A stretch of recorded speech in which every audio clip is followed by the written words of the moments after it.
Bienvenidas a todos y todas, soy Marta Esteban Miñano y esto es Animales con Derechos. Hoy tenemos una edición muy especial en la que vamos a hablar de caza. Como ya sabéis, la semana que viene tenemos una cita clave importantísima, la gran manifestación española contra la caza, organizada por la plataforma NAC. La protesta tendrá lugar el domingo 4 de febrero a las 12 del mediodía, las 11 en Canarias. Y no solamente tendrá lugar en 47 ciudades de España, sino que además otras 26 ciudades europeas se unirán a esta marea de cambio, creando un eco de solidaridad que traspasa fronteras. Este evento no es solo una protesta, es un movimiento que promete hacer historia en la lucha contra la caza. Así que ya lo sabéis, si estás en Europa, este 4 de febrero, nada de activismo de salón. Como dice nuestro compañero David, nos vemos en las calles. Para más detalles, justo aquí debajo encontrarás el enlace a la página web de la plataforma NAC y allí te espera pues toda la información que necesitas para ser parte de esta jornada histórica. Recuerda, tu voz y tu presencia son fundamentales. Y para prepararnos hasta el gran día, en el programa de hoy queremos analizar la actividad cinegética. ¿Sobre qué se sostiene? ¿Son sólidos sus argumentos? ¿Es posible desafiar al todopoderoso lobby de la caza? Y lo más importante, ¿existen alternativas sostenibles que puedan reemplazar esta práctica? Para desgranar estos temas, contamos hoy con dos invitados muy especiales que han entregado su vida y la entregan todavía a defender a los animales de este mal llamado deporte y que compartirán con nosotros su conocimiento y perspectiva. Y para ello me acompaña mi colega, el incisivo y siempre perspicaz, Alessandro Zara. Hola, muchas gracias por estar ahí. Antes de dar paso a nuestros invitados, me gustaría aportar algunos datos sobre los cuales reflexionar. Según el Ministerio de Transición Ecológica, en España 20 millones y medio de animales son abatidos cada año por las armas de los cazadores. Además, decenas de personas pierden la vida y centenares resultan heridas anualmente por armas de caza. Por darle una cifra, en 2020 50 personas fallecieron y 600 fueron heridas como consecuencia de esta actividad. Según el Club de Caza, en España hay un promedio de 750.000 licencias para cazar. Y este número ha bajado con respecto al pasado, por lo que es probable que en 1 millón de hogares españoles haya armas capaces de matar no solo animales, sino también a humanos. Con estos datos en mente, abramos el debate. Para ello tenemos dos invitados muy especiales. Luis Miguel Domínguez, de Lobo Marley. Hola, ¿qué tal? ¿Cómo está, Luis Miguel? Muy bien, muy contento. Gracias. Y Alicia Roa, de Free Fox y de la plataforma Stop Ahogamientos. Hola, muchas gracias por invitarme y encantada de estar aquí. Gracias, Sandro. Comencemos por Luismi, si me permites que te llame así. Sí, hombre, ¿Sí? Vale, perfecto. Bueno, pues cuéntanos cómo, por qué y cuándo nació Lobo Marley.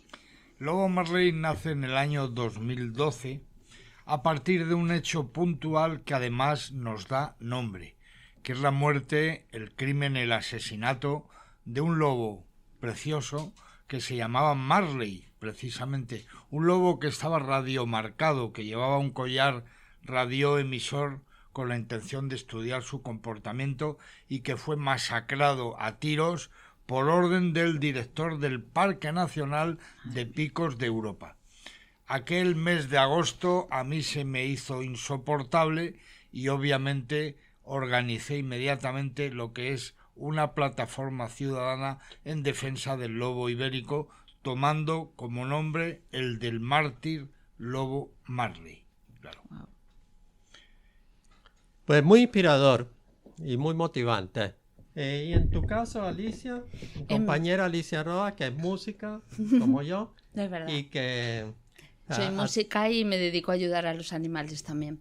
Bueno, pues en el caso de Free Fox, nació en el año 2018 más o menos. Era una idea que tenía en mente. Había muchas asociaciones que dedicaban su defensa al lobo.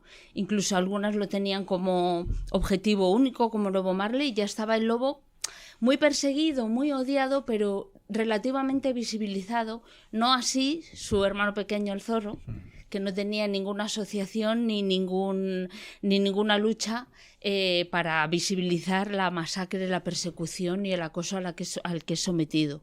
En el año 2018 acudí a una manifestación de Lobo Marley, precisamente, y me hice manualmente en casa un cartón que por un lado ponía lobo vivo, lobo protegido, y por el otro lado, todo esto con recortes de papel, de nada, por el otro lado puse nosotros los zorros también queremos vivir. Entonces fui con el cartel, yo sola, no había nadie más, y vi en la mirada de la gente cómo hacían así, asentían al leer lo del zorro. Era como eso que se llama subconsciente colectivo. Mucha gente quiso hacerse fotos con la reivindicación del zorro, y yo, que ya lo tenía en mente, a partir de ahí fue como como algo que ya empecé, tenía que ser, y fue. Es increíble, ¿verdad? Cómo nacen las cosas, ¿no? Y volviendo a ti, Luismi, dime un poquito cómo os organizasteis, cómo empezasteis a trabajar hasta llegar a la proposición de ley del 2017 y finalmente el logro del 2021. Desde el momento inicial yo tengo claro algo. El lobo ha sido despojado de prestigio. Eso antes de matarlo, antes de exhibirlo como un despojo. Lo que ha hecho la cultura popular de este país es despojar al lobo de prestigio. Un animal que no sirve para nada, vinculado solo a lo negativo.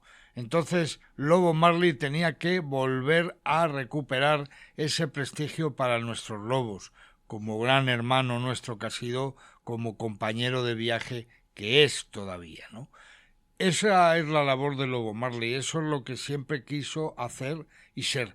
Y de hecho esa manifestación a la que se refiere Alicia es una tan solo de las varias que conseguimos hacer, sacando a la calle a miles de ciudadanos que hicieron suyo la reivindicación de la defensa de la biodiversidad a través de una pieza clave, ni más ni menos importante que otros animales de nuestra fauna. El lobo no es más importante que el zorro, ni mucho menos, ni que una jineta, ni que un lirón careto. El lobo es uno más, si es verdad que a nivel ecológico, y no solo ecologista, hay que recordar que el lobo es una pieza clave de nuestros ecosistemas. Es una especie clave y, por tanto, si la clave de un arco la quitas, la piedra clave, ya sabes que el arco se derrumba por completo. El lobo es necesario en nuestros ecosistemas, en nuestro paisaje, y sobre todo ahora que ya hemos conseguido devolverle ese prestigio social a este gran cánido silvestre, ahora va a ser mucho más fácil su conservación y sobre todo su protección por ley, que es lo que siempre Lobo Marley ha reivindicado. Ahora vamos a entrar en todo eso, pero cuéntanos cómo se llegó a ese punto. Hubo una proposición de ley en el 2017, no recuerdo quién la presentó, y eso fue evolucionando. Entiendo que hubo una petición por parte de una asociación, de ASCEL, y finalmente se consigue, ¿no?, que se emita una orden. ¿Cómo fue eso? Resumiéndolo.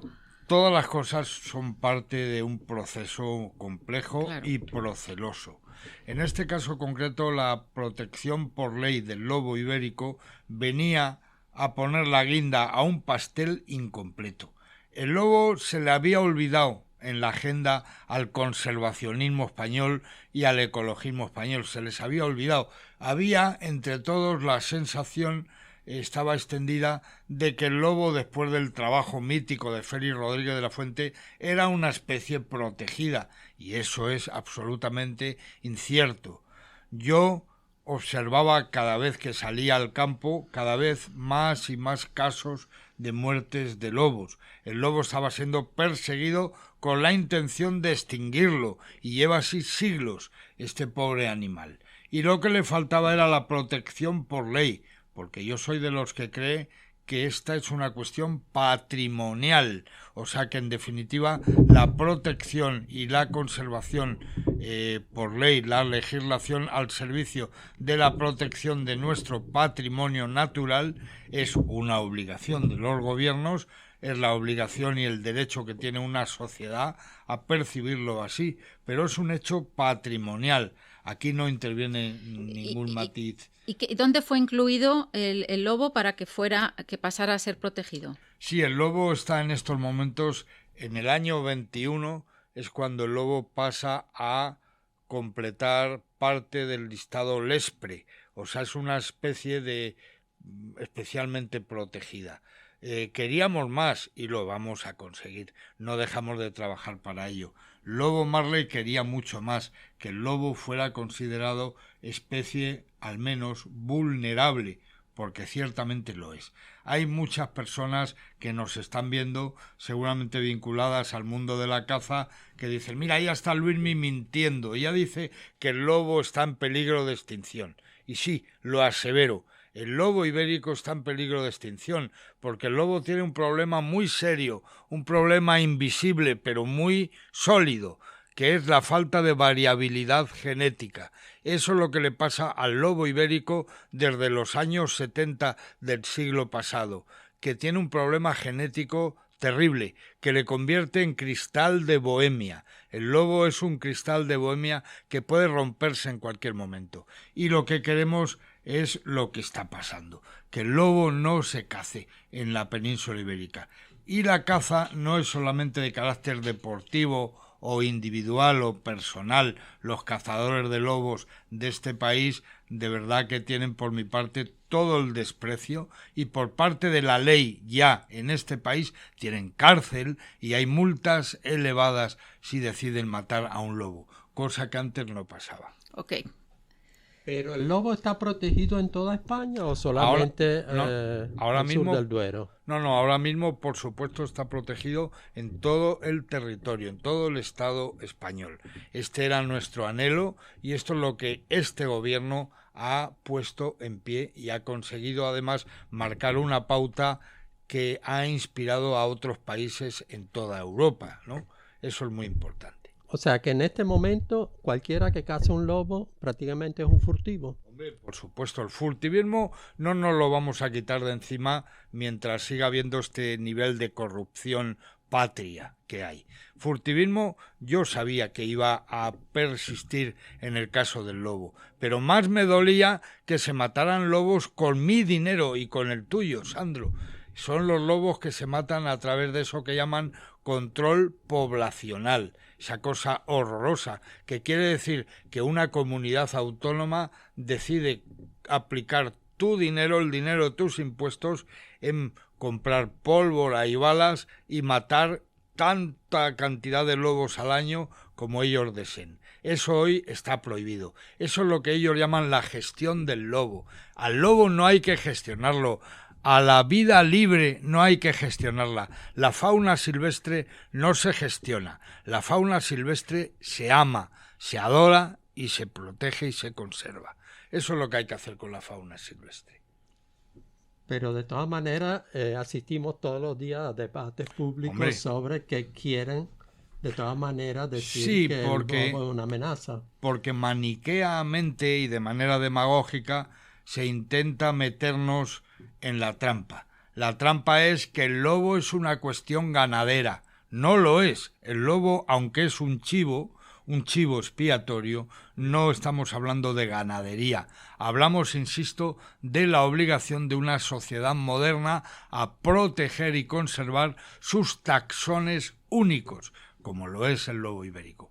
Pero no es una cuestión ganadera. O sea, después vamos a hablar del tema de la ganadería, claro, y todo eso, que tenemos un apartado para ello. Y cuéntame, Alicia, ¿cómo es la caza del zorro? ¿Cuántos zorros se matan al año? Y que es el campeonato famoso, ¿no? Se matan al año aproximadamente unos 250.000 zorros. Esos son los que están contabilizados. En ese cómputo no entra ni el llamado control de depredadores, ni otras muchas maneras en las que se acaba con los zorros, como, a pesar de que están prohibidos, como el uso de venenos en cotos de caza, las trampas y todo esto. Además de matar al zorro de muchísimas maneras, cuando termina la temporada de caza, existen los campeonatos de caza en Galicia, que consisten en matar al mayor número de zorros en el menor tiempo posible.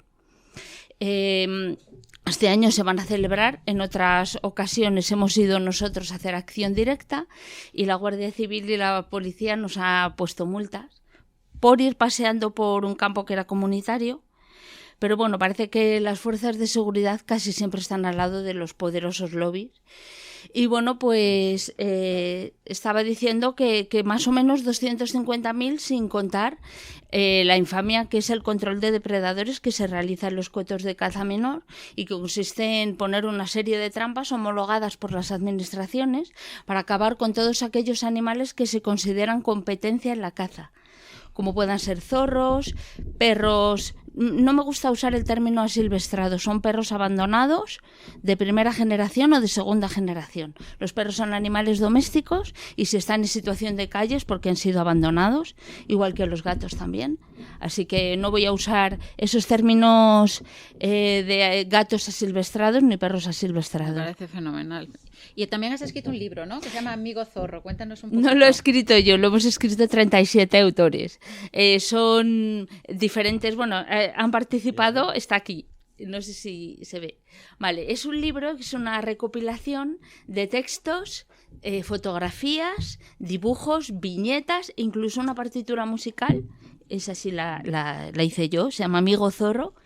Yo escribí alguno de los textos, pero hay muchísimos autores. Está Xavier Baile, está Eva Benet, está Rosa Mas, hay biólogos, hay filósofos, poetas. Bueno, es un libro yo creo que muy bonito. Y con los beneficios del libro pusimos un cartel anticaza en el metro de Madrid. Muy bien, ¿y dónde lo pueden adquirir? Este se puede adquirir en internet, ya no sé si está en las librerías, es de Ediciones Hades y bueno, lo que vamos sacando del libro es benéfico para proteger y rescatar animales, que es uno de los objetivos de nuestra asociación. Nosotros hacemos campañas de visibilización, hacemos charlas, hacemos de todo, pero también, sobre todo, somos rescatistas de zorros y de todos los animales. Ok. Y en el caso del zorro, ¿hay una protección legal como ahora se ha logrado con el lobo? Aunque No. sea una cosa muy frágil. El zorro es un animal considerado cinegético. O sea, eso es el nivel de protección menor que pueda tener un animal. A los zorros se les caza en toda la península ibérica, excepto los archipiélagos, pero porque no hay zorros. Se le caza de todas las maneras posibles e incluso en lugares como Aragón se le caza los 365 días del año y en lugares como Extremadura y Andalucía se les caza dentro de sus madrigueras y por supuesto en época de reproducción, en época de cría, no importa. El zorro legalmente es como otros pobres perseguidos, como los jabalíes, como los conejos, animales odiados, condenados moralmente. De hecho, dicen que los zorros, las urracas y el lobo son los animales que más veces aparecen en la cultura, pero de forma negativa, siempre denostando. Hasta en la Biblia, por supuesto, se ha encargado de destrozarlos. Al lobo también, porque lobo, el zorro hay varios versículos en la Biblia que hablan de él. Le relacionan con el demonio, con los filisteos, con... Sí. Y volviendo a Luis, ¿ha servido de algo la protección del lobo? ¿Cuántos lobos hay? ¿Ha aumentado las poblaciones? Mira, yo voy a decirte, Marta, mi sentimiento personal de alegría es tal que yo hago siempre este cálculo. Mira, las lobas paren en el mes de mayo. Desde que en el 2021 el lobo conseguimos que entre en el Lespre y el gobierno de España actual, por cierto, este gobierno decide que el lobo es especie protegida por ley, esos lobendos no van a morir a tiros.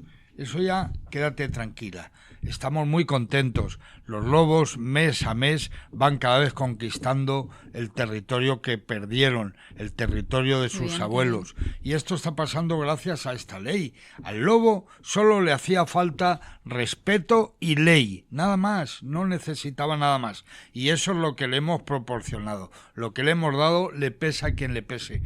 Y lo que vamos a seguir otorgándole a otros hermanos, como es el caso del zorro, porque es vergonzoso, es absolutamente inadmisible por un país en pleno siglo XXI esas cifras que Alicia acaba de dar. 250.000 zorros al año, pero ¿en qué cabeza cabe? Qué barbaridad. Luego se quejan del topillo, es que el topillo me come el maíz, me come la remolacha. Pero bueno, ¿qué quieren? Pero ¿cómo podemos estar en manos de estos dementes? No debemos quedarnos cruzados de brazos, ni mucho menos. Y vamos a conseguir nuestra lucha, claro. Ahora, Alicia, con las nuevas leyes de protección animal, se supone que los animales silvestres en cautividad gozan de cierta protección. Ahora, sé que hay cierta crítica al tema de los animales, de cómo cuidar a un animal silvestre. Es decir, con otros animales siempre tenemos la ilusión o el placer de tenerlo en nuestra casa y tal. En cambio, con el tema del zorro, siempre tenemos que estar muy alerta porque por más que el libro se llame así, Amigo Zorro, pero es un animal silvestre. Sí, que el zorro se haga amigo de un humano es una condena a muerte prácticamente. Totalmente. La barrera que tienen los animales silvestres para alejarse de los cazadores y de las zonas urbanas es el miedo. Si tú alimentas a un zorro, alimentas a un jabalí, le conviertes en un blanco fácil. A los animales silvestres hay que dejarlos estar, no hay que alimentarlos, no hay que improntarlos, no somos sus amigos. Ellos sí son nuestros amigos, pero nosotros somos sus peores enemigos. Y nosotros hacemos numerosas campañas porque la gente cree que hacerse una foto alimentando a un zorro en Facebook es una buena idea. Es una idea malísima, porque ese zorro ya se va a acercar a personas y muchas de ellas le van a disparar. Mira, voy a contar, si puedo, la asociación nos dedicamos pues a varias cosas y una de ellas es a rescatar animales. Gran parte de esos rescates es porque nos llama una persona, oye, es que hay un zorro que entra en la fábrica donde trabajo. Llevamos dándole de comer 2 meses, pero es que el jefe ahora dice que no puede estar aquí y ha llamado al cazador del pueblo y va a venir y le va a disparar. Nos encontramos con un zorro que es un mendigo, ya no es un bello animal inteligente y silvestre, sino un mendigo que ya no puede estar viviendo libre porque se va a acercar a la gente, va a pedir comida y eso es lo que tratamos de repetir una y otra vez. ¿Qué hacemos con estos zorros? Pues los llevamos a algunos centros que los pueden desimprontar o lamentablemente acaban en un refugio porque ya no pueden vivir en libertad. Hace poco, ¿puedo contar alguna anécdota suelta? Es que esto me parece muy importante. Sí, por supuesto. Una llamada a la asociación. Hay un zorro en un aeropuerto que se pasea porque la gente le da de comer. Pero como la gente ya está cansada, han llamado al cetrero para que acabe con él. Llamamos a un compañero de la zona, fue a rescatarle. El zorro no le pudo rescatar porque le había pillado un coche. Le había pillado un coche porque estaba en zona urbana. Es cierto que en España el zorro periurbano está cerca de ser un hecho como en otros países. Pero todavía no estamos preparados para recibir a los zorros como en el Reino Unido, que los tienen en sus jardines, que desde hace 100 años conviven con los humanos, que comparten el espacio vital y que más o menos el 80% de la gente los acepta. Pero aquí no, aquí se acerca un zorro y ya llaman a las administraciones, llaman al Seprona, ya lo quieren liquidar, que nos va a pegar enfermedades, que es peligroso, que nos va a morder. No hacemos ningún favor dando de comer a los animales silvestres. Sí, rescatándolos y ayudándolos si están en peligro o enfermos, por supuesto. Y la ley, el nuevo Código Penal que incluye ahora animales, vertebrados, en cierta manera ayuda un poquito, lógicamente si están cazando no, pero así machacar a un animal porque sí, o como hacían antes, con la ley de protección animal nueva, ahora los que están, digamos, en cautividad, porque antes los metían en cautividad y les lanzaban los perros para entrenarlos, para todo. ¿Eso está penalizado ahora o no? Lo que pasa es que ya tener a zorros en cautividad para entrenar a tus perros siempre ha estado penalizado. Otra cosa es que eso se ha hecho siempre. Las prácticas horrorosas que hacen los cazadores, eso está penalizado. Eso no, de hecho, no puedes tener animales silvestres en cautividad. Es así de fácil. Porque si a ti va el Seprona a tu casa o los forestales y encuentran un zorro, te pueden poner una multa y hacen muy bien. Yo estoy totalmente en contra de eso que rescatamos zorros, pero con cabeza, llevándolos a los sitios adecuados. Entonces, no estamos en contra de la tenencia, de tráfico, comercio y tenencia de animales de ningún tipo. Los animales tienen que estar en sus hábitats y por encima de eso no hay nada. No aceptamos ningún animal troquelado ni nada de eso, en ningún caso. Y volviendo a Luismi, a pesar de lo logrado, sigue habiendo muchas amenazas. Sabemos, por ejemplo, que el COAG ha pedido que en Asturias hay que matar al menos a 50 lobos, y ahí entra pues toda esa historia que hablamos de propaganda, de meter miedo por el lobo y la excusa de que causan daño a la ganadería, y entonces pues a veces, como reciben indemnizaciones, les compensa incluso que suceda si no lo hacen ellos. ¿Nos puedes contar un poquito toda esa parte oscura que hay ahí? Bueno, la parte oscura, insisto, tiene que ver con la corrupción asentada en todos los territorios de España. Y tiene que ver con eso porque, por ejemplo, la Guardia Civil esta misma semana se ha puesto en marcha en la búsqueda de conseguir meter en el trullo a decenas de ganaderos asturianos que dicen haber tenido daños de lobos y que sabemos que es mentira, que no los han tenido, que quieren cobrar unas indemnizaciones que no les corresponde. Hay una operación, un operativo del Seprona de la Guardia Civil en Asturias que está puesto en pie ahora mismo en esta cuestión. El ganadero ha encontrado una especie de filón en vilipendiar al lobo, ha encontrado ahí pues una especie de tontería niñata y absolutamente infantiloide, ¿no? Intentar que la sociedad se compadezca de sus crímenes, de su falta de profesionalidad. ¿De qué? Porque yo pregunto, un taxista en la ciudad de Madrid, Bilbao o Barcelona al que se le rompe la caja de cambios de su taxi, ¿a dónde acude esa persona que se queda sin poder ejercer su trabajo, que se queda sin poder llevar su sueldo a casa? ¿Esa persona qué hace? Habrá que asumir quizá en el mundo de la ganadería que de vez en cuando va a pasar algo, de vez en cuando va a nevar, va a hacer frío, va a haber cardos en el camino, una avispa te puede picar o un lobo te puede comer una oveja. A lo mejor habrá que empezar a tener otro tipo de profesionales en nuestro país que asuman por ley lo que es natural y no permanentemente echar la culpa a la bestia parda, ¿no? Y además meten miedo como si fuera muy peligroso. Realmente un lobo, siempre dicen, algún día va a pasar una desgracia. Bueno. ¿Qué es todo eso? ¿Realmente un lobo es tan peligroso? A mí esto me pone negro. Mira, un lobo siempre te va a tener controlado. Te va a ver a ti 1000 veces antes de que tú lo aciertes a ver. El lobo siempre te va a ver y solo si él quiere que le veas se va a dejar ver. Solo es así. A mí podrían haberme matado los lobos 1000 veces. Los he tenido detrás de mí, al lado de mí, en mitad de la noche.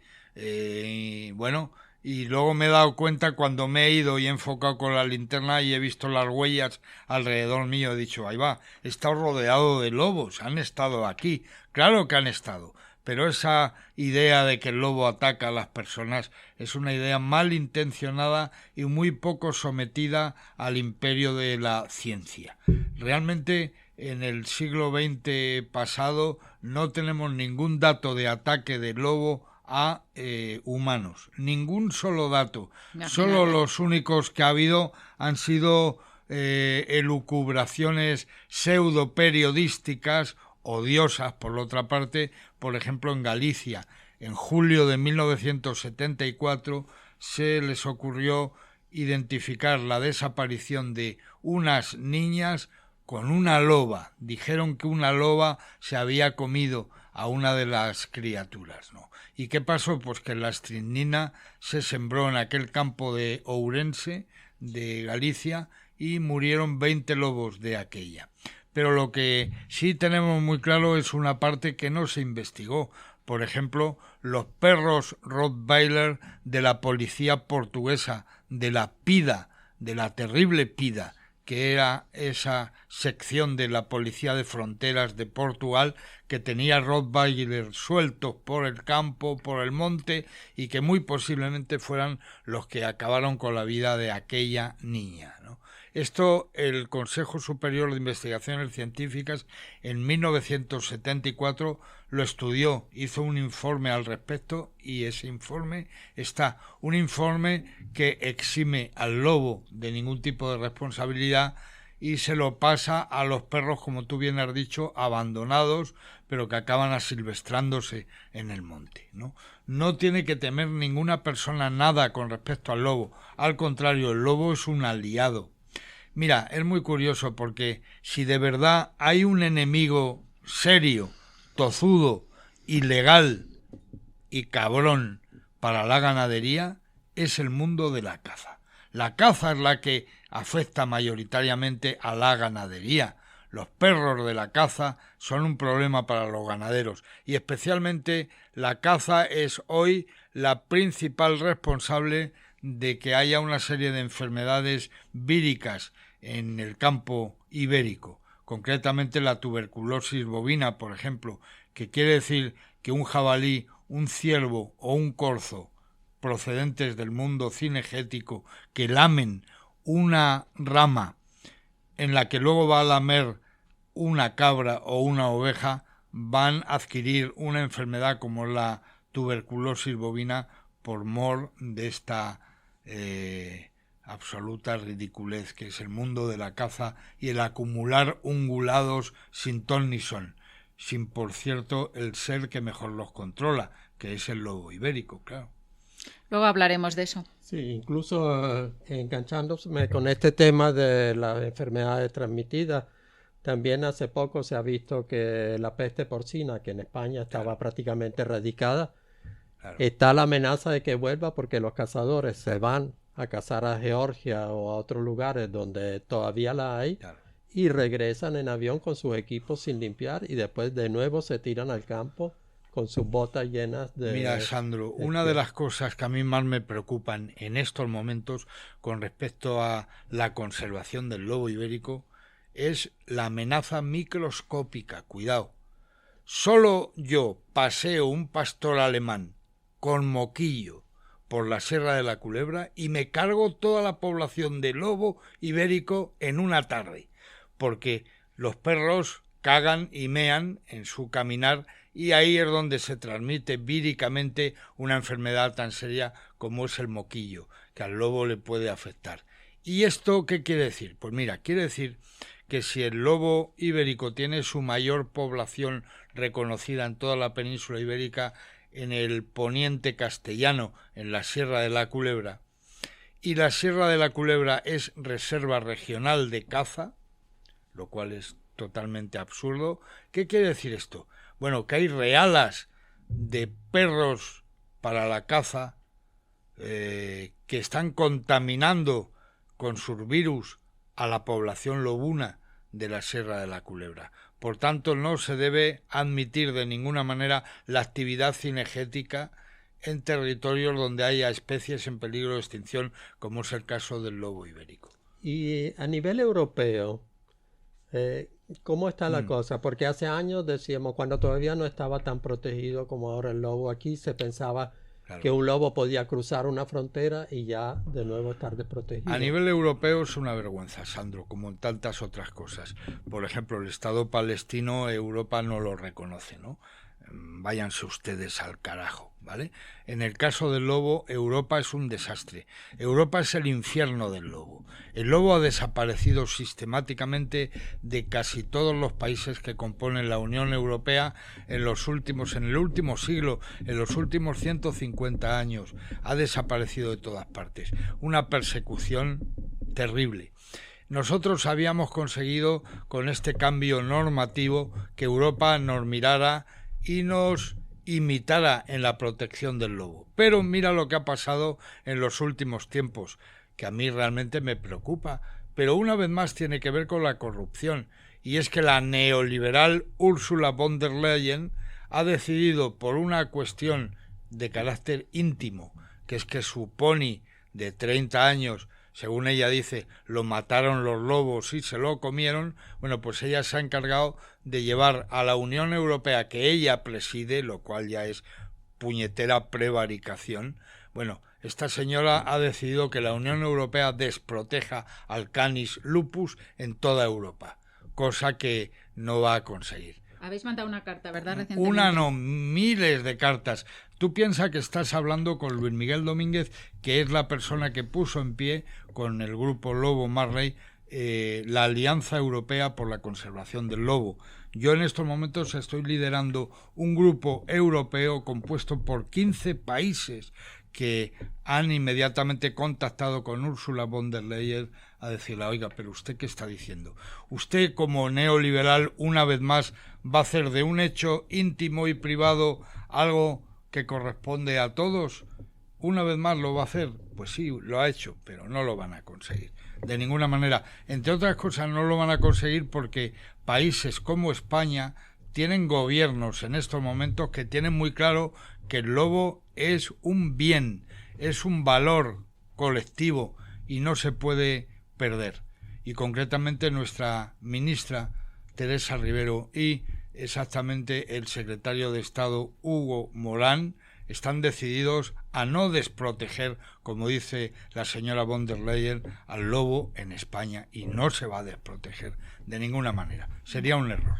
Muchas gracias, Luis Miguel. Y en el caso del zorro, Alicia, ¿en qué situación estamos en un paralelismo? Bueno, pues en un paralelismo el zorro, como hemos dicho antes, está en la escala más baja de protección. El zorro no goza del estatus de alimaña o animal considerado cinegético. Por mucho que parezca que las juntas de extinciones de Alimaña se terminaron en el año 1961, por ahí, se sigue realizando el exterminio de muchos animales considerados alimaña con trampas homologadas por las administraciones. Es decir, las administraciones permiten que ciertas trampas, que son horrorosas, ahora os explico si queréis cómo funcionan, se pongan en los cotos de caza para acabar con estos animales a los que los cazadores consideran competencia, porque ellos hacen sus sueltas de perdices de granja que no saben volar y que no saben defenderse, y los zorros se aprovechan de comer esos animales, compiten con los recursos, claro. Por ejemplo, la homologación hay una trampa que se llama collarum, que es una trampa de un metal durísimo como el metal de los frenos de la bicicleta, que estrangula al animal cuando se acerca a oler un señuelo. Bueno, pues esa trampa está homologada mediante los criterios de que si el señuelo, si el animal tracciona y se lleva el señuelo, es que seguro, según los cazadores, que es un perro o un zorro, porque los otros animales comen en el sitio y no tiran del señuelo. Mentira, ves en trampas de lazos a muchísimos animales tejones, gatos monteses y todo tipo de animales. Aunque eso no fuera así, ya me parece impresionante que se permita, y organizaciones muy conocidas a nivel estatal que estén a favor del llamado control de depredadores. Eso no se puede consentir. Eso es una cosa, mueren de forma lenta, agónica, estrangulados o de hambre o de sed, o cuando ya el guardia del coto que ha puesto esas trampas homologadas llega y lo ve después de los días que sean o cuando sean, o si se pasa o no, ya le mata, se supone que con una cosa llamada dispositivo de bala cautiva, pero conocemos muchísimos casos que directamente a palazos o a pedradas. Entonces, eso es el... Y además, Alicia, algo que debemos recordar es que además encima están deteriorando el ecosistema con ese control de depredadores. Para ellos es un término peyorativo, pero no lo es. Esos animales están cumpliendo todos una función que dejan de cumplir en cuanto los eliminan, y por tanto la caza es inepta, es ridícula y es inculta, y no puede liderar nada en un país serio. No puede liderar nada el mundo de la caza, nada. Yo creo que ya que un debate ético no lo van a entender, porque eso quizás son términos subjetivos, para mí todas las vidas valen lo mismo. Yo simplemente son compañeros de planeta y tenemos que respetar la vida de todos los animales, y creo que los animales no tienen que tener un salvoconducto para ganarse su derecho a vivir. Por ejemplo, no matéis a las golondrinas porque se comen muchos insectos, no piséis lagartijas porque acaban con los insectos. No tienen por qué hacer ningún ser servicio ecosistémico que nos beneficie para ganarse su derecho a estar aquí, que es el mismo que tenemos nosotros. Pero además es que es verdad lo que dice Luismi, que el zorro tiene un papel. El zorro es completamente... dispersa semillas. El jabalí también, por cierto. Come carroña también, porque el zorro es un omnívoro oportunista que caza micromamíferos, caza insectos, pero también limpia el monte de carroña. Entonces, el zorro cumple su como todos los animales, excepto los humanos, que solamente somos la única y verdadera plaga. Ahora, hay otros dos términos que recurren constantemente en el trabajo de Free Fox, que es la media veda, y después la organización paralela que tú has liderado, que se llama la plataforma Stop Ahogamiento. Como el público en general no distingue qué es la media veda y tampoco piensa que hay una gran amenaza de ahogarse de animales en los campos de España, me gustaría que tratara esos dos cosas. La media veda es un periodo extra, además de la temporada general de caza, que se abre más o menos a mediados de agosto y que termina un poco antes, el último fin de semana de septiembre, no es exacto en todas las comunidades, y que permite cazar algunas especies de caza menor. Cuando hablamos de lo que ellos llaman caza menor, es del zorro hacia abajo. Zorros, conejos, liebres, palomas, estorninos, zorzales, en algunas provincias gaviotas también. Gaviotas, patiamarillas, sí, en muchísimos sitios las cazan también. En Canarias también cazan algunos animales que ellos consideran silvestre, como ardillas morunas, por ejemplo. Y bueno, pues la media veda es más o menos del zorro para abajo en tamaño, para que nos entendamos. Los córvidos, en la estadística anual de caza del Miteco, donde aparecen los números de animales que se han matado cada año, es horroroso porque los córvidos ya aparecen en conjunto, ni siquiera hablan de cuervos, grajillas, no, aparecen en conjunto todo. Y bueno, y hay algunos animales que se cuentan por millones. Los zorros 250.000, pero los conejos millones, las palomas millones. Es increíble. Y bueno, perdón, que me habías preguntado y me pongo a hablar. La media veda es un periodo extra, además de la temporada general de caza, en la que los cazadores salen al campo a disparar según foros de caza para entrenar a los perros, quitarse el mono y desempolvar las escopetas. Esto no son palabras mías, no son palabras de Free Fox, son palabras de un foro de caza. Esa época de la media veda coincide con la época de cría de muchísimas especies. De hecho, de las que ellos eligen matar, de casi todas. Respecto a la otra pregunta, antes de que me vaya otra vez por ahí, rápido porque tenemos. Perdonadme, Sí. La plataforma Stop Ahogamiento la fundamos desde la asociación Free Fox con el fin de visibilizar todos los animales que mueren ahogados en diferentes puntos de agua que hay en la península, tanto llenos como vacíos, tales como canales, pozos, balsas, aljibes, albercas. Y bueno, pues es una problemática en la que mueren, no está contabilizado, cientos de miles de animales. En una España seca van a beber el poco agua que hay y ya de ahí no pueden salir. Y bueno, ahora ya, si queréis preguntar algo más, que si no me pongo a hablar. Sí, no, me gustaría que pasáramos, si os parece, a analizar más a fondo, ¿te parece, Sandro, los argumentos que usan? Ya hemos hablado de algunos, pero me gustaría que profundizáramos en ellos, ¿no? Sí, el principal argumento de los cazadores es que ellos cumplen también una función dentro de la sociedad y dentro del ecosistema, controlando especies. ¿Puedes decir una? Sí, y es espeluznante eso. Yo al respecto, Sandro, creo que tenemos el derecho, cierto, de defendernos de las falacias. O sea, lo que yo no voy a permitir es que ustedes maten a mi fauna, hagan lo que les dé la gana y además me roben mis consignas y me roben casi mi identidad y la de mis compañeros. No podemos admitir que una vez más tengamos que escuchar que el cazador es el gran ecologista de este mundo mundial. No lo vamos a admitir. Y uno de los motivos por el que yo voy a estar en esa manifestación es por esto precisamente. No hay derecho. Hay que decir con claridad, Sandro, que el mundo ecologista ibérico ha estado siempre acomplejado con respecto al mundo rural. Y ese complejo nos ha llevado a una especie de encogimiento de hombros cuando oyes aquello de que el cazador es el mejor ecologista. No, esto es una falacia que no se sostiene por ningún lado. Matando no se soluciona nunca nada, nunca. Y entonces evidentemente no vamos a permitírselo.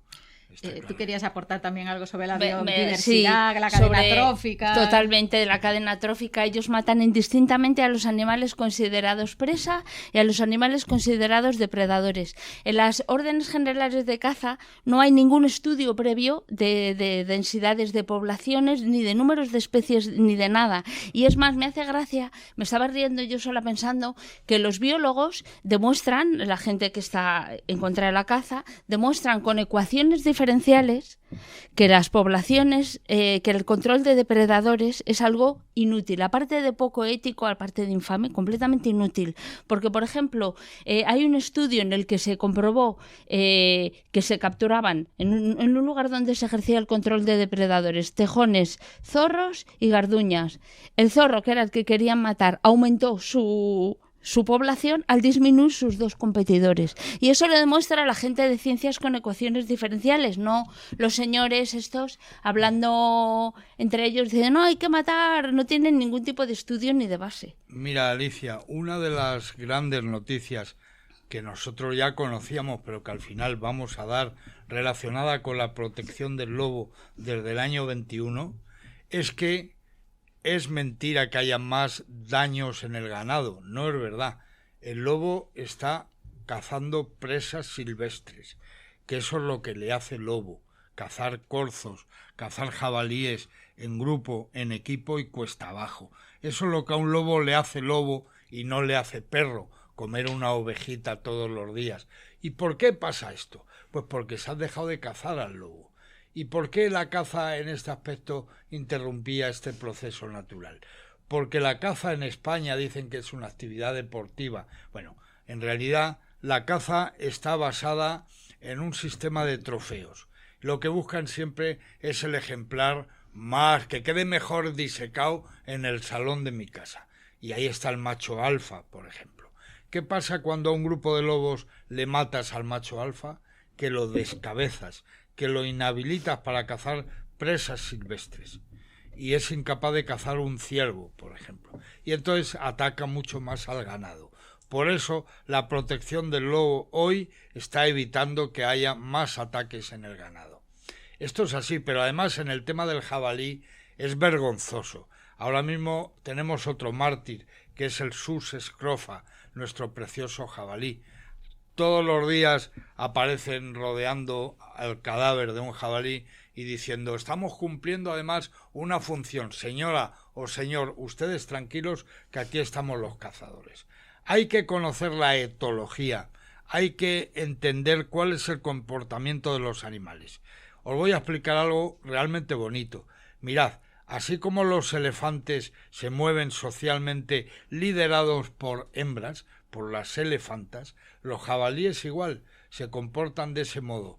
Es una vieja jabalí la que lidera al grupo y además esa hembra mayor, adulta, de edad, lo que está haciendo es inhibir sexualmente al resto de las hembras del grupo.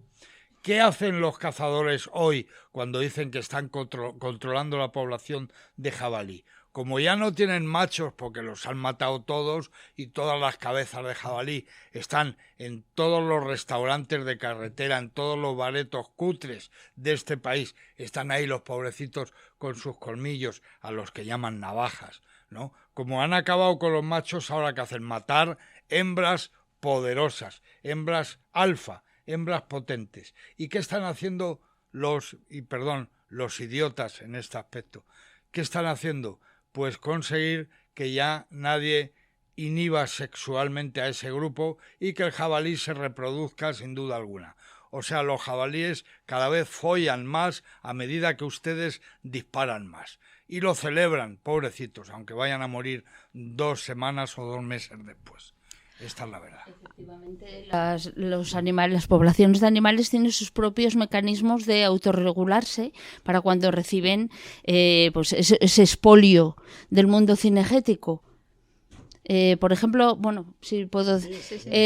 por ejemplo, retirar una población de zorros, por ejemplo, acabar con todos los zorros, es una idea pésima, porque otros zorros de los lugares colindantes van a ocupar el lugar de esos zorros que se han ido para utilizar los recursos que se han quedado desiertos. Entonces, la caza no solo no obedece a ningún tipo de gestión ni a ninguna medida inteligente, aparte de su absoluta crueldad. La caza es un negocio, nada más. Un negocio. Sí, despropósito. A todos los niveles, a nivel ético, a nivel ecológico y a todos los niveles. Hay un estudio muy interesante de la Fundación FADA que se titula La caza no es eficaz, os invito a verlo, está en su página web, y que se realizó precisamente sobre la supuesta sobrepoblación de jabalíes en Cataluña. Y lo primero que vieron es que esta sobrepoblación no se debe porque no se cace suficiente, sino porque faltan precisamente esos depredadores que estamos mencionando, que tienen un mayor acceso a la comida por las basuras, los parques, etcétera, y que al ser el clima más suave, pues también pues mueren menos y se reproducen durante todo el año, ¿no? Pero además, Marta, y perdóname, hay una gran responsabilidad por parte del mundo de la caza en esa superpoblación, no a posteriori, porque este control que ellos dicen que hacen es inepto, insensato y absurdo, sino ¿por qué tenemos tanto jabalí? ¿Nos lo hemos preguntado alguna vez?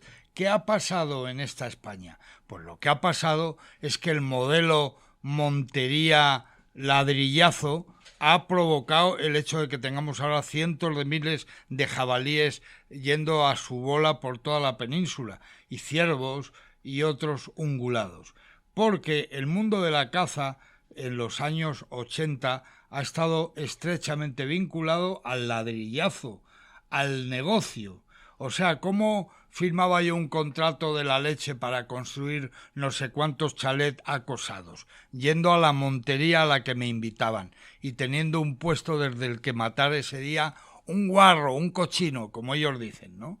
Entonces, todo eso nos ha llevado a esta situación. Por eso yo propongo, sin duda, que el mundo de la caza pague el problema que tiene una persona en silla de ruedas hoy porque se le ha cruzado un jabalí en la carretera. Por ejemplo, el mundo cinegético es de hecho responsable de este desmadre biológico, de esta biomasa ingente, sin control, porque además encima ustedes han ido matando a los animales de la fauna silvestre que los controlaban. Es que realmente la caza al final es la causa de esa sobrepoblación, porque por un lado Claro, crían miles y miles de animales en granjas cinegéticas que sueltan para que se les queden así mirando y sean fáciles de cazar, sí, y por otro lado pues matan a los depredadores, ¿no? Y muchos de esos animales que han soltado pues no terminan no son cazados, ¿no?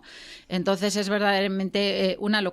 Pues decía también ese estudio de FADA que esa sobrepoblación se debía realmente precisamente a esa falta de depredadores, al tener el máximo acceso a la comida, al clima, pero lo que está claro es que aún con la caza siguen aumentando.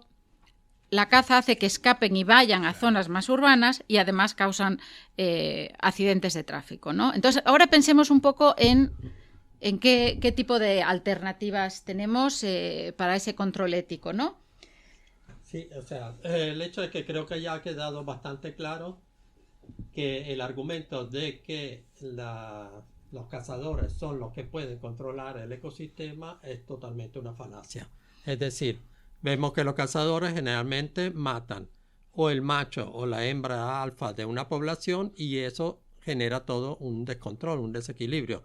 Lo mismo cuando se sigue repitiendo que los depredadores son los que controlan la población de presas.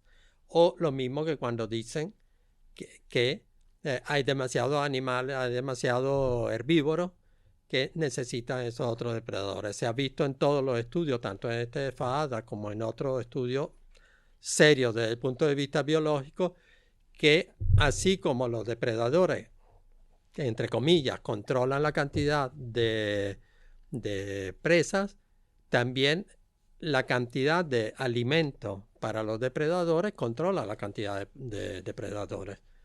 Siempre mal hecho. Sí, ¿Por qué creéis que hay alternativa hoy en día para reconducir esto desde el momento en que se Sandro, yo creo sinceramente que, mira, como ejemplo más claro de la infamia que supone dejar en manos del mundo de la caza el control de algo, es por ejemplo sus dos especies estrella, el conejo y la perdiz roja, en peligro extremo de extinción ambos, se nos van de las manos, el conejo se muere, se extingue, y la perdiz roja igualmente por el fallo rotundo que ha supuesto dejar en manos del mundo de la caza la gestión de media España, donde había conejo, Hispania, tierra de conejos, que no se nos olvide, donde había conejos y había perdices rojas. Bueno, han acabado con ellas, se acabó, y sobre todo porque en esas granjas cinegéticas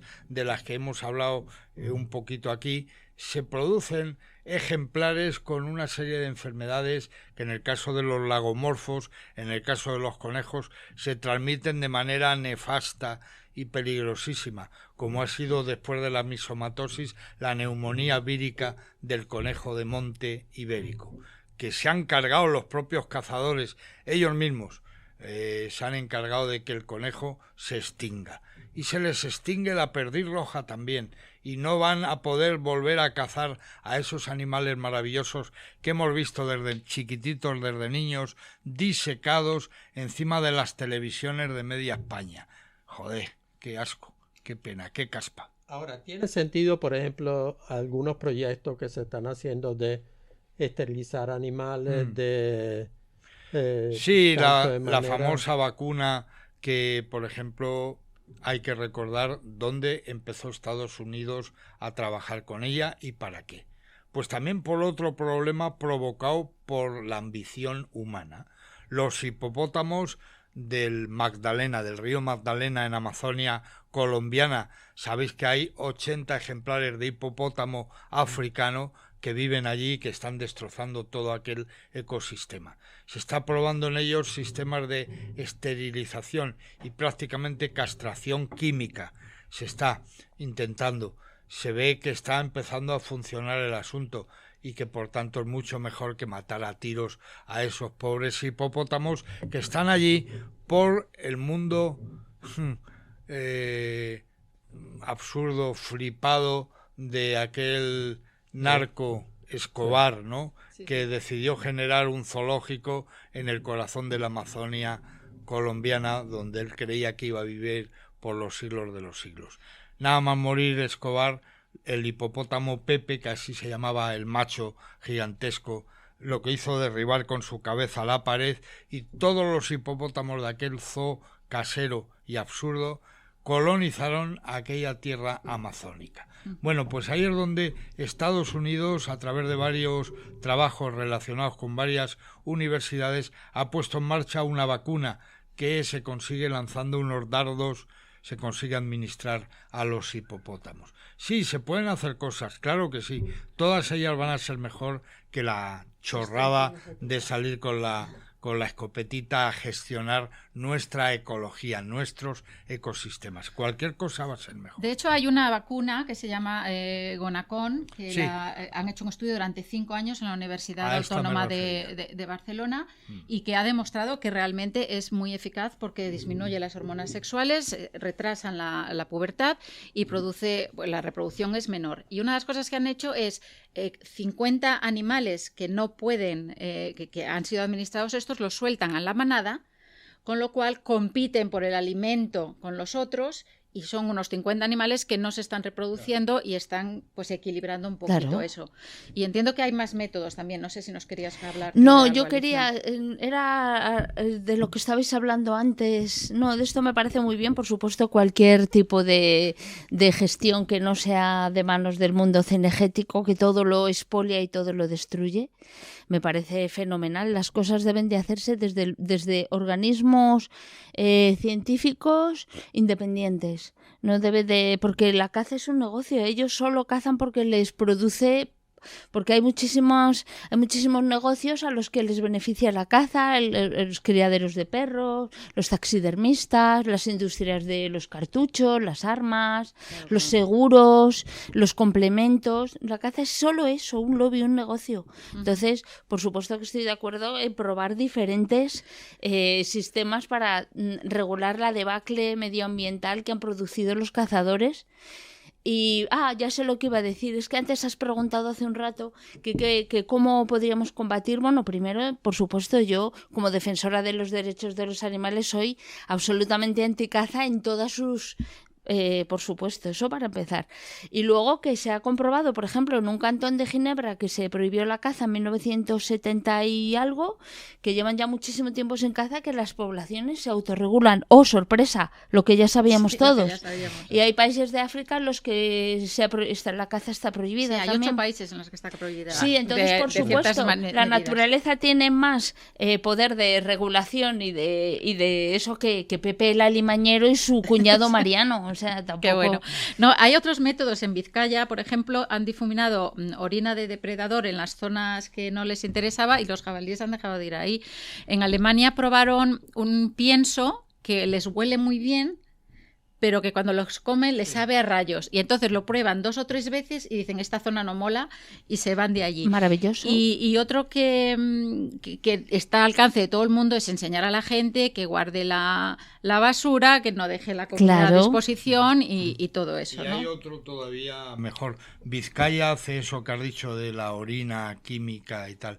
Lo que tiene que hacer Vizcaya, lo que tiene que hacer el gobierno de Euskadi en general y especialmente en la provincia de Álava, es dejar que el lobo prospere, que Ochoa, que así llaman los vascos al lobo, prospere. ¿Sí? No sabía. Sí, el apellido Ochoa castellanizado y Ochoa, O-T-X, Ochoa, es el nombre que se le da históricamente al lobo. El lobo es una deidad en Euskadi, lo ha sido siempre, y lo ha sido en Galicia, y lo ha sido en la Comunidad de Madrid, donde, por ejemplo, están hablando permanentemente la señora Ayuso de la cabra montés, de la superpoblación de cabra montés en la Pedriza.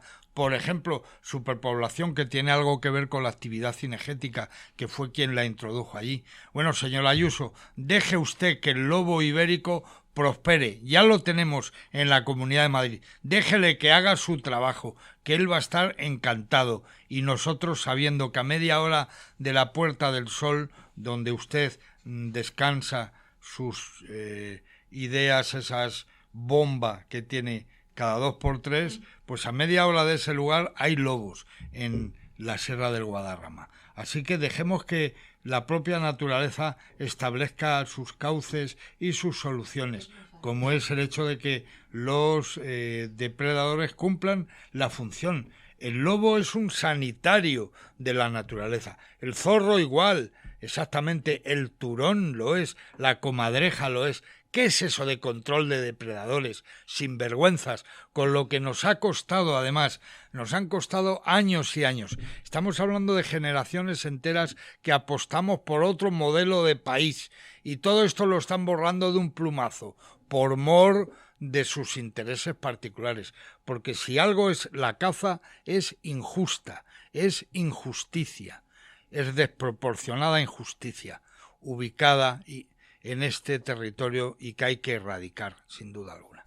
Sí, otro de los argumentos recurrentes de los cazadores del lobby cinegético es la gran riqueza y todos los puestos de trabajo que genera, ¿no? Yo tengo un recuerdo de esos nefastos campeonatos de caza del zorro. De zorro.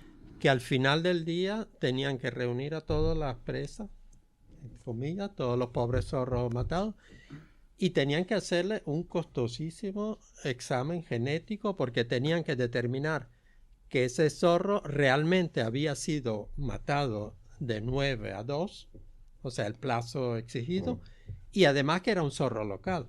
Es infame, es tan infame que cuesta creer eso. El mundo cinegético es tan tramposo que para ganar un trofeo son capaces de traerse del otro lado, del otro de traer extremo de zorros Europa, muertos en el coche y o incluso vivos, pero que son de otra genética y los matan en lo ese matan ahí. momento porque lo tienen, sí. Entonces, pero además de eso, Sí, te iba a la decir yo- Fundación Artemisa, que es así como la punta de lanza, la que defiende el lobby de la caza desde el punto de vista económico, dice que se que generan no sé cuánto, no unos- sé una cantidad, pero es absurdo porque ellos entran en el cómputo, el bar en el que toman lo que tomen, cuentan todo. Es como si yo ahora digo que el mundo animalista genera muchos ingresos y cuento las 2 porras que me he comprado antes de venir y el billete de tren que he comprado para venir aquí y eso, cuentan todo eso. Son tramposos en su discurso como nadie. Pero además, Alicia, la prueba del algodón no la pasan, que es, oiga, quiero ver una factura de una montería. Si consigues, Sandro, traerme aquí, por favor, una factura con su IVA, con su IRPF, perfectamente en forma, presentada sobre un puesto para matar jabalíes, yo estaré encantado. Pero yo no la he visto en la vida, no es verdad. Y tampoco es verdad que tomen en los pueblos de la zona sus maravillosos desayunos. No. Tampoco es verdad. No. Resulta que sabemos ya que el mundo de la caza se mueve a determinados niveles que precisamente le alejan del territorio local, donde lo que están haciendo es privatizar de un desarrollo rural sostenible a esas zonas, basándolo en la caspa y en la tradición. Joder, yo acabo de volver de las Islas Feroes. Mira, se me está removiendo la mente en este sentido. Resulta que Feroes, que es un sitio maravilloso, sabéis, en Dinamarca, un archipiélago en el círculo polar ártico precioso, que decide, por la tradición de 4 sinvergüenzas, matar todos los años miles de delfines porque hay que mantener la tradición. Sí. Y decide Feroes vincular su territorio al sello de la sangre de la tradición. Y yo allí les dije a los feroeses, ustedes, señores, están tontos. Pero bueno, ¿qué tipo de turismo esperan ustedes? Si lo que esperan es un turismo vinculado con la belleza, con la naturaleza, con la ecología, dejen de asociar su imagen a la canallada que llaman tradición. Las tradiciones nunca deben ser el parapeto para no evolucionar, jamás. Y el mundo de la caza demuestra en ese sentido muy pocas luces, porque ¿por qué no hay relevo generacional en el mundo de la caza? ¿Por qué cada vez hay menos licencias? ¿No será porque se asustan los niños y las niñas, sus niños y sus niñas, sus hijos, sus nietos? A lo mejor ya dicen, abuelito, no me mola lo que estás haciendo. A lo mejor por eso no hay relevo generacional en el mundo de la caza. Y a lo mejor es a eso a lo que debemos cogernos, precisamente. De hecho, hablando de alternativas, ¿no? Hay un estudio muy interesante que hace la organización Economist at Large, que son un poco como los economistas sin fronteras. Encargaron un estudio que demuestra claramente que los avistamientos y, digamos, los safaris fotográficos producen 15 veces más ingresos que la caza. Pero y claro, la razón es muy clara. El animal cazado solo aporta valor una vez, lo cazas y ya está, pagarán 3.000, 10.000, lo que sea, pero un animal fotografiado dura 20 años, 40 años y sigues sacándole valor durante todos esos años. Por otro lado, la caza está limitada a la gente que tiene muchísimo dinero, que puede pagar la caza mayor y tal, mientras que para ir a avistar y hacer una fotografía puedes suplantar esas grandes cantidades de dinero por muchísima gente que al final suma mucho más. Y por último, no hay temporadas porque puedes hacer avistamientos y fotografía pues todo el año. Entonces, está demostrado 15 veces más rentable que la caza, son la caza fotográfica, digamos. No, por supuesto. Y además, no se nos olvide algo, la caza no solo mata disparando, la caza mata por el hecho de una administración corrupta del territorio. Me estoy refiriendo especialmente al vallado cinegético.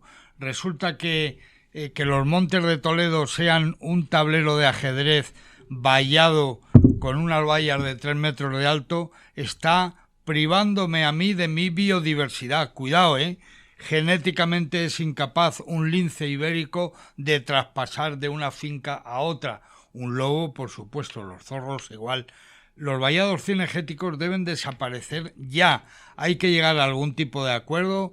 No digo que no, que incluso económicamente haya que pagar, obviamente, a los dueños de esas fincas por algo que hicieron mal, por un pecado capital, y hay que generar inmediatamente ya una ley que proponga que se saquen todos los vallados cinegéticos de toda España, porque nos está coartando genéticamente nuestra biodiversidad, es incapaz de amarse al otro lado de la valla. Es incapaz. ¿Querías añadir algo? ¿Verdad? Sí, siendo España el país con mayor biodiversidad de Europa Occidental, solamente España aporta un 20% a la red Natura.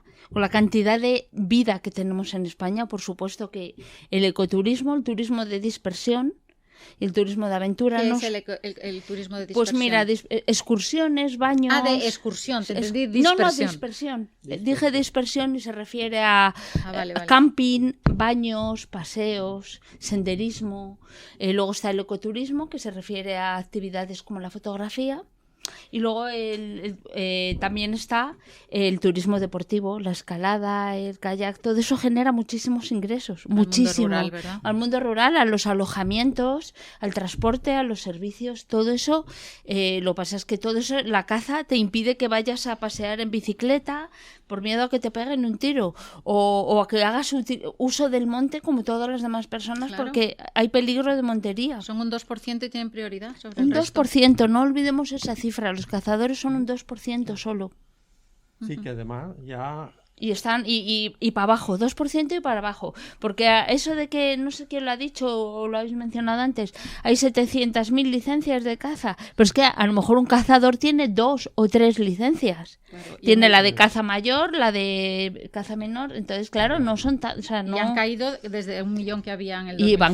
Y van cayendo, sí, la actividad cinegética... Y para cada comunidad. Total que ahora en este momento es más deporte de riesgo, senderismo al lado de un coto de caza, hombre, por favor, que escalada libre. Hace poco han matado a una señora que estaba en su casa. Sí, le han pegado un tiro en una montería de jabalíes, le entró a una mujer una bala por la ventana. Era una batida propiciada para control cinegético. Controlar. Era una cacería de cazadores. Ahora, hay muchos países donde ya hay ejemplos pioneros que han prohibido. Creo que en la India está prohibida hace 50 años la caza deportiva. Claro. En Costa Rica, en Kenia, Honduras, me parece. Ecuador, Botsuana, Costa de Marfil. Y no ha pasado nada. En los Sundarbans, que es la desembocadura del Ganges en la India, yo te puedo asegurar, tengo magníficos contactos en aquel territorio, que el gran tigre real de Bengala entra en los colegios cada 2 por 3 y se come a un niño, a veces mata a un recolector de miel de los Sundarbans. Bueno, si tú matas un tigre de Bengala en la India, al menos ya para empezar vas a tener 12 años de cárcel. Para empezar, 12 años de cárcel. Y además está prohibido que el recolector de miel lleve armas de fuego para defenderse supuestamente del tigre, ¿no? O sea que allí lo que tienen muy claro en la India es que la caza se acabó con el colonialismo. Cuando los british se fueron de la India, se acabó la caza. Cazar tigres era una cosa de la Inglaterra victoriana, pero no de la India. En la India no se cazaban tigres de esa manera. Y la caza allí, por supuesto, se acabó, fruto de que el colonialismo también se acabó, como parte de ese error histórico, ¿no? Sí, como en la caza de zorro tan tradicional en Inglaterra, que se prohibió hace unos años casi, porque se tampoco prohibió está del todo prohibida. En casi todas las zonas, en el 2004 creo. Pero no ha pasado nada, no se ha caído el mundo, no se ha venido abajo el Imperio Británico. Y aparte ahí los boicoteadores de la caza tienen muchísimo poder, y entonces ahí, vamos, es el movimiento por los derechos de los animales es muy poderoso. Pasó hace un poco de tiempo, unos pocos años, un conserje de una fábrica de Coca-Cola de allí del Reino Unido solo manifestó en voz alta la idea de acabar con unos zorros porque estaban porque estaban utilizando el jardín de la fábrica de Coca-Cola. Se enteraron los Hans Saboteurs que el tío había dicho que quería matar a ese zorro, le hicieron a Coca-Cola que lo despidiera y Coca-Cola hizo una disculpa pública. No es que Coca-Cola me guste mucho, ni muchísimo menos, ni que la apoye, pero que está muy bien el poder que tiene ese movimiento, ¿no? Nosotros aquí vamos también a hacer sabotaje de la caza, pero somos muy pocos. Lo que pasa es que ahora estamos enfrentando un grave riesgo porque, por ejemplo, los compañeros de Futuro Vegetal ya han arrestado 25. Es horroroso. Y no sé qué va a pasar con y las multas. De la casa. Sí, ahora el año pasado nos multaron. A lo mejor no también. A todos. El año pasado mismo estuvimos paseando por el monte, por además una zona que es lo que se llama servidumbre de paso, por la que podíamos andar, y llegaron los Seprona y los forestales y iros de aquí, y si alguien le replicaba, pues multa por no sé qué, y hubo unas pequeñas multas, pero hubo unas cuantas. Yo he pagado una multa de 1.000 euros por sacar una pancarta en un campeonato de caza de galgos donde ponía son de casa, no de caza. Mis compañeros y a mí nos pidieron 2 años y medio de cárcel por tirar aquellas casetas de la muerte, las casetas desde las que se mata al lobo ibérico, casetas ilegales, por cierto. Hubo juicio y fuimos absueltos. La jueza reconoció que la Junta de Castilla-León y los promotores del mundo cinegético de la zona eran incapaces de decir esa caseta que este señor ha tirado era mía. Claro, ¿por qué? Porque sabían que era ilegal y no iban a decir en el juicio este señor ha tirado una cosa que es mía. Y por eso la jueza decidió que Lobo Marley fuera, en ese caso, absuelto. Es cierto. Pero nos pedían 2 años y medio. Es Horrible, increíble. de horror. Es increíble. Y 50.000 euros de ¿cómo se dice? De previo al juicio. De fianza. De fianza. Bueno, 50.000 euros. Creo que podríamos seguir horas dando ejemplos, pero creo que todos nuestros escuchantes ya tienen bastante argumento para decidir si la caza es viable o no, si es eficaz o no, etcétera. Entonces quisiera que mi compañera Marta ya... Sí, pues precisamente en esa cerrando. misma línea quiero aquí utilizar las palabras de un amigo y un compañero que es José Galindo de la Universidad de Málaga, de Blog Sostenible, que es un blog que realmente recomiendo y que recientemente ha sacado su libro que es Gris que te quiero verde. Desde aquí le mandamos un abrazo y sus palabras en uno de sus artículos dicen prohibir la caza es lo único razonable. Y es que la caza, tal y como la conocemos hoy, es una actividad cruel, innecesaria y fallida. No solo no es eficaz contra la sobrepoblación, sino que la provoca. Por un lado, libera a millones de animales de granjas cinegéticas y por otro lado, aniquila a sus depredadores naturales. Lejos de equilibrar el ecosistema, lo contamina, con el plomo, el plástico, los cartuchos, los cadáveres sin recoger. Desestabiliza el ecosistema alterando la cadena trófica y lo destruye mediante la extinción de especies que hemos mencionado. La caza es violencia, no solamente contra los millones de animales que abate cada año, sino contra los perros de caza que hacina en realas y que mata con muy pocos años de vida y demasiado a menudo de las formas más horribles. La actividad cinegética crea inseguridad, provoca accidentes de tráfico y numerosas muertes humanas. Pasear por el campo, como decía Sandro, es hoy un deporte de riesgo para el 98% de la población española que tiene que adaptarse al escaso 2% de cazadores. Es demencial. Finalmente, la caza destruye algo muy importante, que es la empatía natural de los niños hacia los animales. Les enseña que está bien matarlos por deporte y que el medio ambiente y el planeta, pues bueno, están ahí para que hagan lo que más les divierta con él. No lo que necesitamos realmente en este momento. Por todo ello, es hora que los distintos colectivos nos unamos y trabajemos juntos en una hoja de ruta, en un plan estratégico informado y sereno que acelere el actual declive de la caza en España. Un plan que debe pasar por la educación en la empatía hacia los animales y las alianzas entre el movimiento ecologista, animalista y otros colectivos sociales. Un plan que abogue por la gestión ética de las poblaciones y la reconversión de la industria de la caza hacia un ecoturismo basado en un avistamiento respetuoso de los animales, que, como ya se ha demostrado, son prácticas más éticas, más eficaces y más rentables.